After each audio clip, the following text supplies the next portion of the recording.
కొరమీను చేపల ఇగురు. కేజీ కొరమీను.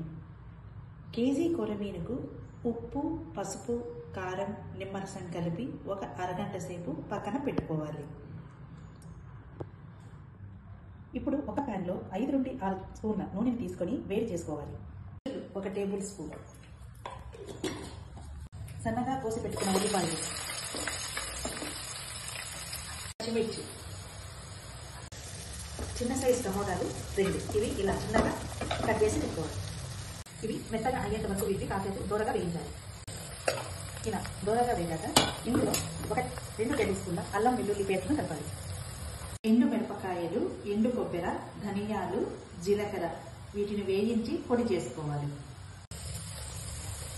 పసుపు, రుచికి సరిపడా ఉప్పు, మూత పెట్టి ఒక 3 నిమిషాల పాటు వేయించాలి.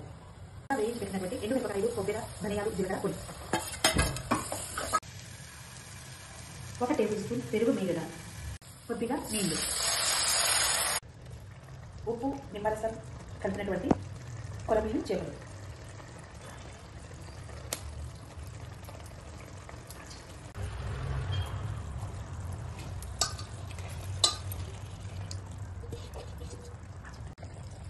ఇలా మధ్య మధ్యలో కలుపుతూ ఒక ముక్క ఉడికేంత వరకు మనం దీనిని వేయించుకోవాలి. కొరమీను చేపల ఇగురు. ఇది వేడి అన్నంలోకి కానీ జొన్న రొట్టె చపాతీలోకి చాలా రుచిగా ఉంటుంది. మీరు ట్రై చేసుకోండి. Thank you.